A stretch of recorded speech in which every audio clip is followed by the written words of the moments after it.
Coucou tout le monde. Ce matin j'ai envie de me faire un joli bouquet de roses. Donc je vous emmène avec moi. On va aller dans mon coin où il y a tous mes rosiers. On va aller voir un petit peu l'étage. Je vais peut-être un peu tailler et en profiter pour me faire un beau bouquet pour mettre dans ma cuisine. Et ensuite je vous emmènerai avec moi. J'ai envie de faire du pain ce matin. Quand il fait beau comme ça, c'est bien parce que le levain il monte super vite, enfin il s'active super vite. Et donc je vais vous emmener avec moi pour essayer de vous montrer un petit peu le processus pour faire un pain au levain. Alors ça n'intéressera pas tout le monde, mais personnellement quand j'ai cherché des vidéos ou quand j'ai cherché des infos pour faire mon pain au levain, bah, j'ai pas toujours eu les bonnes explications. Donc je me suis dit que c'était peut-être intéressant pour certaines d'entre vous d'avoir tout le processus du début à la fin. En général, un pain au levain, je le fais en 2 fois. Donc ce matin, on va prélever du levain, on va le réactiver. Ensuite, cet après-midi, on va le mélanger avec l'eau et la farine. Donc ça va faire une sorte de pâte. Et puis, ce sera que demain matin qu'on va enlever tout l'air qu'il y a dedans, le façonner et le faire cuire. Donc en fait, un pain au levain, c'est plus compliqué, entre guillemets, qu'un pain traditionnel avec de la levure boulangère. Ça demande un peu plus de préparation, ça demande un peu plus d'attention, ça demande plus de temps. Voilà, on peut pas se dire bah tiens je fais un pain et puis dans 3 heures je mangerai mon pain. Non, il faut un petit peu le prévoir à l'avance. Allez, c'est parti, je vous emmène dans le jardin.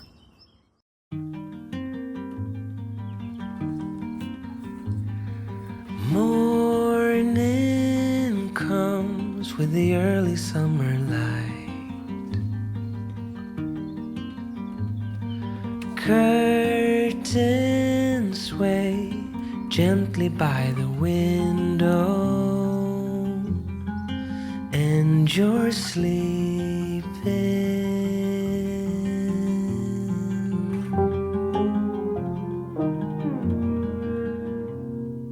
Tender wind dancing on my skin,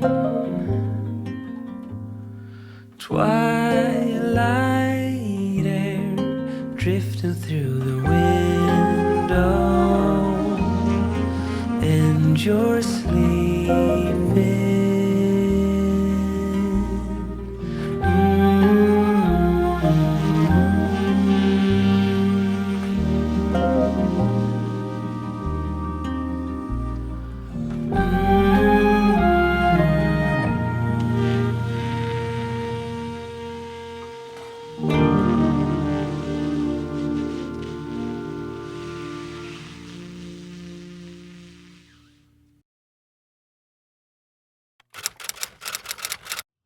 Alors c'est parti pour le pain au levain. Donc première étape, je sors mon levain du frigo. Je mets toujours mon levain chef dans le frigo, ça m'évite de le nourrir trop souvent. Et je le réactive une fois par semaine. Donc je vais vous montrer comment on réactive un levain. Je ne sais pas exactement la quantité que j'ai. Mais en général pour faire un pain, moi j'ai besoin de 100 g de levain actif. Donc je vais vous montrer ça. Donc là vous voyez il est super actif. Il y a le fait qu'il y ait des bulles comme ça. C'est un levain actif mais on va le rendre encore plus actif. J'ai besoin d'une balance. J'ai besoin d'eau, de farine et d'un pot. Ce pot là va me servir à prélever du levain chef, le mettre dans un pot et c'est ce levain là que je vais utiliser pour mon pain. Donc je prélève 100 g de levain chef.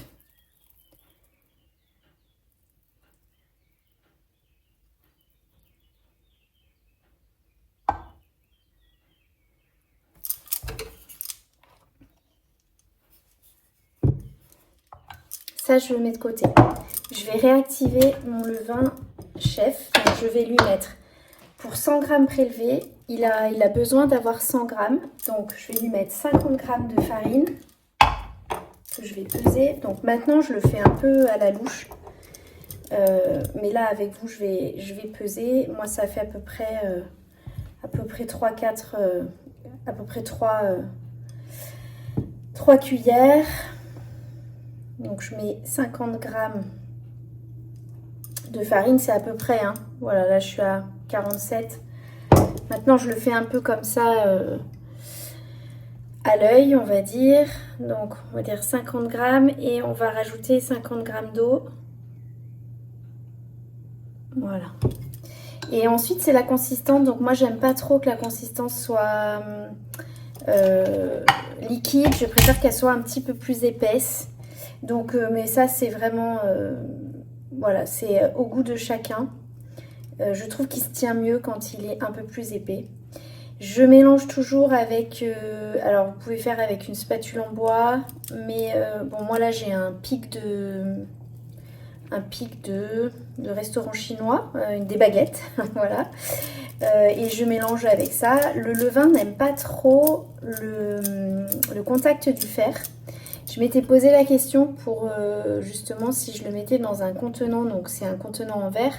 Il y a quand même un couvercle en fer, mais il bouge pas, ça l'embête pas. Donc voilà, simplement j'essaye de ne pas utiliser quand je mélange de fer.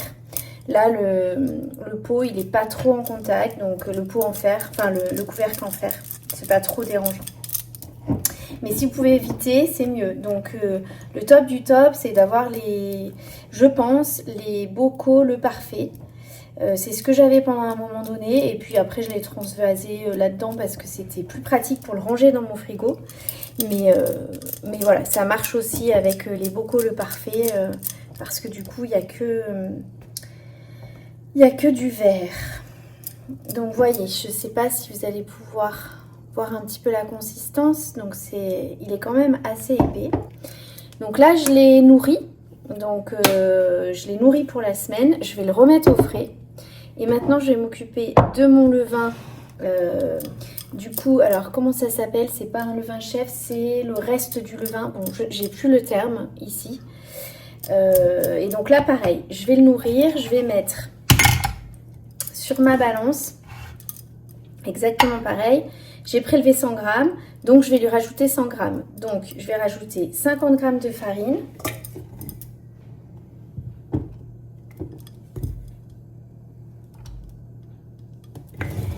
Et 50 grammes d'eau.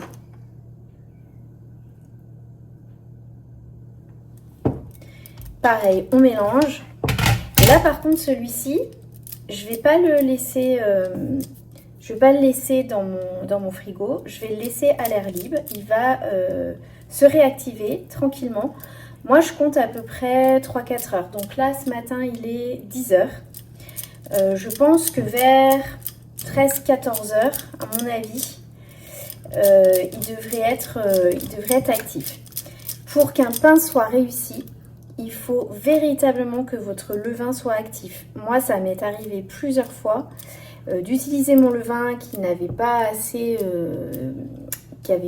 été activé, qui n'était pas assez actif, et mon pain était tout ras-plat-plat, pas du tout réussi. Donc là on mélange bien. Désolée, je fais du bruit avec mes bracelets.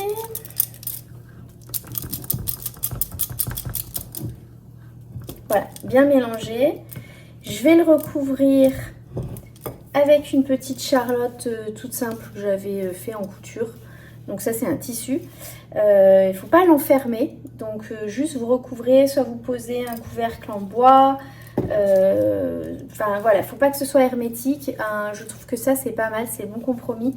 Et du coup il va se réactiver tout tranquillement, tout seul. Donc on va le laisser de côté. La première étape est terminée. Je vais ranger tout ça et puis je reviendrai vous voir pour la suite, en sachant, comme je vous ai dit, qu'il y aura plusieurs étapes et que ce sera en 2 jours. Voilà.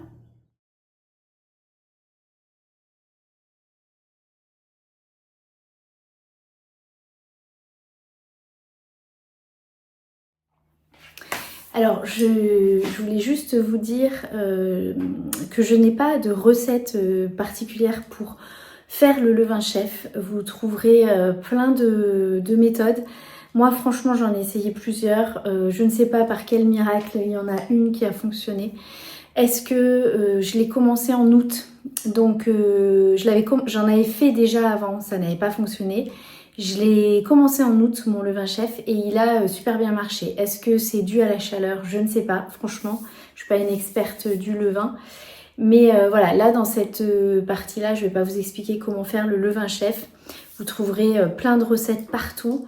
C'est pas ce qu'il y a de plus compliqué de faire le levain chef. Le levain chef, franchement, vous tatillonnez un peu, vous pouvez voilà, faire des essais, recommencer. Ce qui est le plus, je trouve, le plus difficile, c'est vraiment de trouver la technique pour que votre pain il soit aéré, qu'il soit croustillant, moelleux à l'intérieur. Et c'est vraiment pas comme une levure boulangère, comme je vous disais. Il y a vraiment des étapes à suivre. Et souvent, on peut se tromper. Enfin, en tout cas, moi, c'était mon cas. C'est qu'au départ, je prenais pas assez le temps de ces étapes. Je voulais faire mon pain en une journée. Et déjà, une journée, je trouvais ça super long. Mais je me suis dit, bon, je vais tenter autre chose. Ma cousine m'a envoyé une recette. J'ai dit, allez, j'essaye. Donc, une recette sur 2 jours. Et finalement, ça fonctionne bien. Donc, ça prend vraiment pas beaucoup de temps. Vous avez vu, ça prend 5 minutes. Je nourris mon levain chef. Je réactive aussi mon levain. Alors je sais plus comment ça s'appelle. Bon, le rafraîchi, je crois. Je crois que c'est le rafraîchi que ça s'appelle. Bon, je le nourris pour qu'il puisse se réactiver et du coup, lui, l'utiliser pour mon pain. Donc là, ça prend 5 minutes. En fait, le plus long, c'est les temps de pause entre. Donc là, je vais laisser à peu près 3-4 heures le temps que le levain se réactive. Ensuite, je vais le mélanger avec de l'eau et de la farine. Ensuite, je vais laisser poser toute la nuit. Enfin voilà, le plus long, en fait, c'est les temps de pause entre. Mais en soi, c'est pas compliqué et ça prend pas beaucoup de temps. C'est juste que, voilà, c'est... je dirais que c'est vraiment une activité slow pour le coup parce que ça fait travailler la patience. Vous pouvez pas vous dire le matin, tiens, je vais faire mon pain et puis ce soir je l'aurai. Ou alors, bon, il faut le faire, mais bon, pas avec ma méthode en tout cas. Voilà, pour que vraiment pour moi, pour que ça fonctionne, il faut qu'il y ait 2 jours et 2 journées où vous soyez à la maison, parce qu'après il va falloir le façonner, etc. Enfin bref, je vous dirai tout ça un peu plus tard. Allez, je vous laisse et je vous dis à plus tard. Coucou tout le monde, alors nous voilà quelques heures plus tard. Mon levain, pas mon levain chef, mon levain rafraîchi a bien fait des bulles. J'ai dû vous le montrer peut-être avant. Donc là, il est super actif. Donc, on va passer à la prochaine étape qui est de mettre de l'eau, mélanger avec de l'eau, mélanger avec de la farine, faire une sorte de pâte et on va laisser reposer toute la nuit. Donc j'ai 100 g ici de levain. On va mettre 350 g, pardon. 350 g d'eau.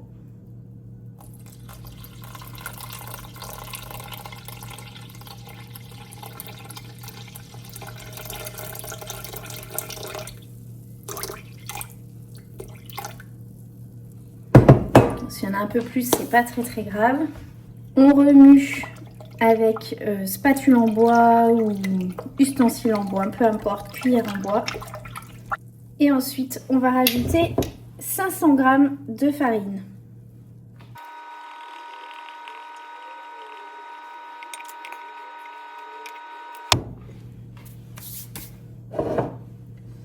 Et là, on va pouvoir mélanger.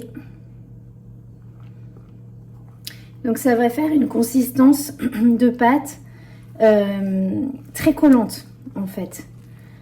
C'est pas vraiment une consistance de pâte qui va être sablée ou même une pâte brisée. Ça va être assez collant. Donc, l'idée, c'est de mélanger un peu au départ comme ça. Et puis, d'y aller à la main.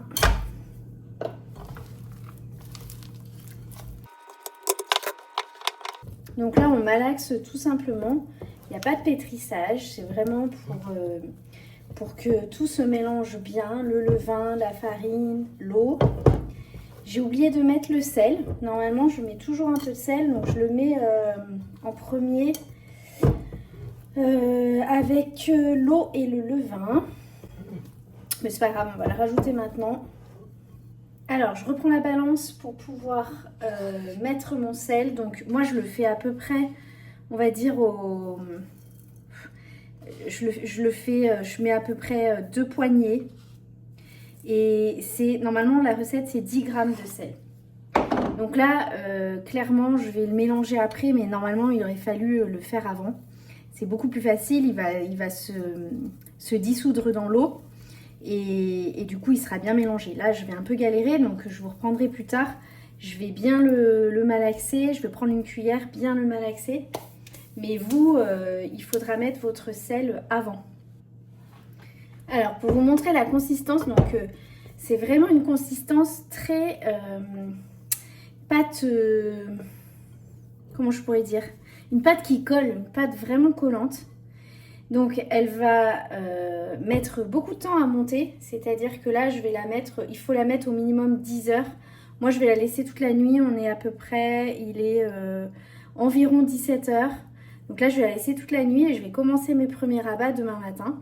Donc normalement demain matin elle aura gonflé. Je vais simplement la mettre sur mon plan de travail avec un petit, pareil comme le levain chef.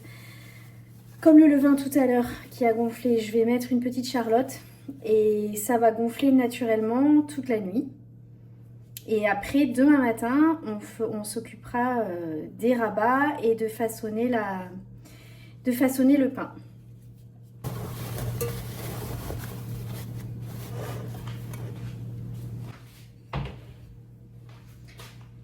Alors, en ce qui concerne le levain qui le rafraîchit, en fait, celui que j'ai réactivé, il m'en reste normalement, quand il m'en reste, je remets du coup dans le levain chef.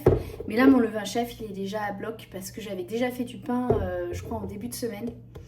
Donc, si je vais regarder combien il m'en reste, si j'en ai assez, je vais faire une recette de gâteau au chocolat, mais si j'en ai pas assez, je le jette tout simplement. Donc voilà pour cette partie terminée. En tout cas, on se retrouve demain pour la suite. Je vous dis à plus tard. Coucou tout le monde, alors on se retrouve le lendemain. Je vais vous montrer comment on va stretcher le pain. Donc on va le faire 2 fois. On va le faire une première fois, on va laisser poser 30 minutes. On va le faire une deuxième fois, on va le laisser poser 30 minutes. Et ensuite, je vous montrerai comment le façonner. Donc on va faire déjà le stretch. Le stretch, c'est pour étirer la pâte et pouvoir faire en sorte qu'elle soit bien aérée et enlever le maximum de bulles d'air à l'intérieur. Alors la pâte à lever.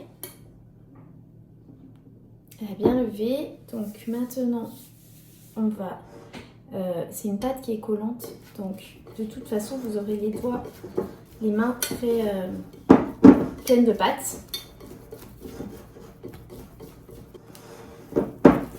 Donc on va l'étirer à peu près une dizaine de fois, donc on prend bien au fond et on la stretch. Ça colle, hein, c'est très collant. Mais c'est normal.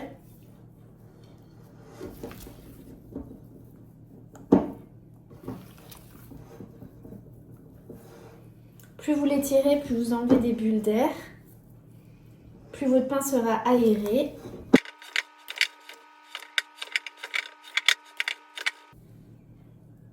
Voilà, donc on va la laisser reposer. On va la laisser reposer 30 minutes. Et on refera la même chose, donc je ne vais pas vous refilmer, vous ferez la même chose 30 minutes après. Donc là, je la laisse reposer, je vais me laver les mains et je remettrai le couvercle. Alors, j'ai fait mon deuxième stretch et j'ai attendu encore 30 minutes. 1 heure même, je pense. J'ai attendu 1 heure. Donc là, on va façonner On a stretché 2 fois. Une fois on a stretché, on a mis 30 minutes de pause. Une autre fois on a stretché, on a remis 30 minutes de pause.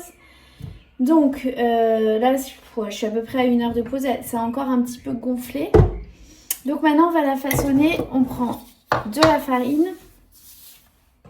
On va étaler sur le plan de travail la farine.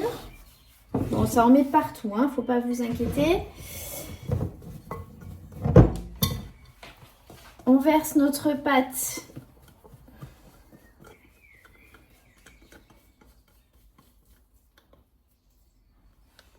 sur le plan de travail.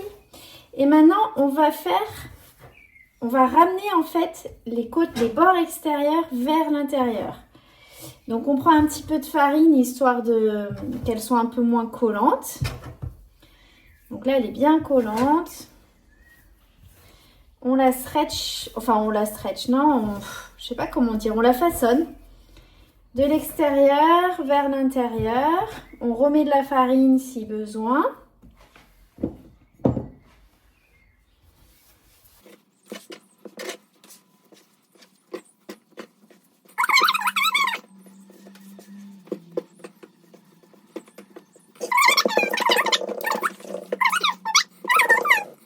Ici, donc je vais prendre mon pain et on va laisser la pointe en haut et je recouvre d'un petit peu de farine.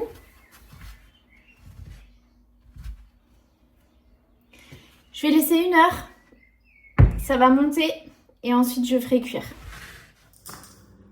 Coucou tout le monde. Alors nous sommes le même jour que lorsque nous avons fait le stretch et qu'on a façonné le pain. Là, il est prêt à être mis dans la marmite, dans la casserole, dans le faitout. Et donc du coup, je vais vous expliquer un petit peu cette étape-là. Il n'y a rien de compliqué. Je vais vous montrer comment je fais. Donc, je vais retourner la caméra et je vous montre ça. Alors, j'ai mis ma cocotte en fonte dans le four qui était chaud. Je l'ai mis à 240. Donc, le temps que le four chauffe, je l'ai mise dedans. Donc là, je la récupère, elle est vraiment brûlante. Et je vais je vais tourner la caméra et je vais vous montrer comment je fais pour que le pain puisse être aéré. Je vous montre ça. Là, je vais mettre un papier de cuisson tout simplement à l'intérieur. Mon pain a bien gonflé. Je vais le retourner.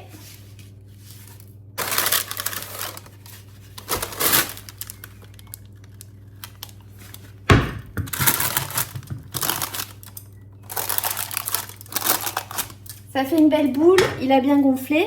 J'utilise un petit ustensile, mais qui n'est pas véritablement nécessaire. Vous pouvez faire ça avec un couteau sans problème. Moi, je vais faire des trous à l'intérieur. Donc, je vais...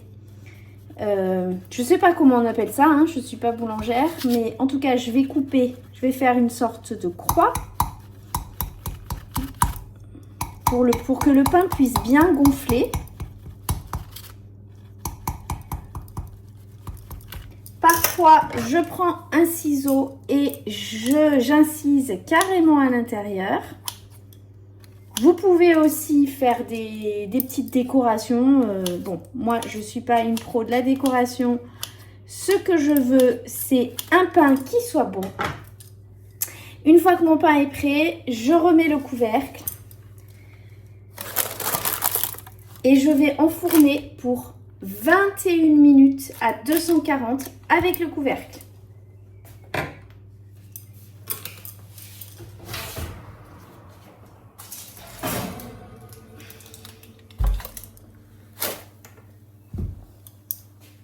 Donc on enlève le couvercle, le pain.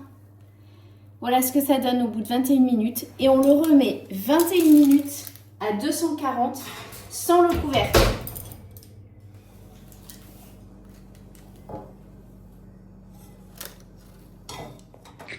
Alors, j'ai sorti le pain du four. Donc là, il est juste parfaitement cuit. Il est un petit peu grillé sur le dessus.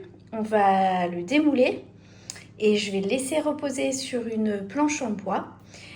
Il me semble que le pain chaud, c'est pas super de le couper quand il est chaud. Donc moi, je le fais toujours bien refroidir et je le coupe une fois qu'il est frais. Alors, mon pain est prêt. Je vais le laisser refroidir sur une planche en bois.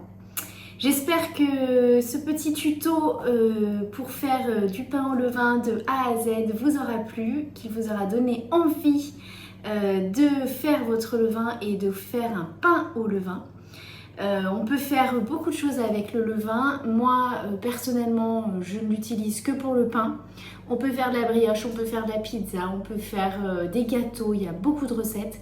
Moi, mon préféré, c'est le pain. J'en fais au moins une fois par semaine. J'essaye en tout cas. Et eh bien, écoutez, on va se régaler avec ce joli pain. Il est juste bien comme il faut, croustillant.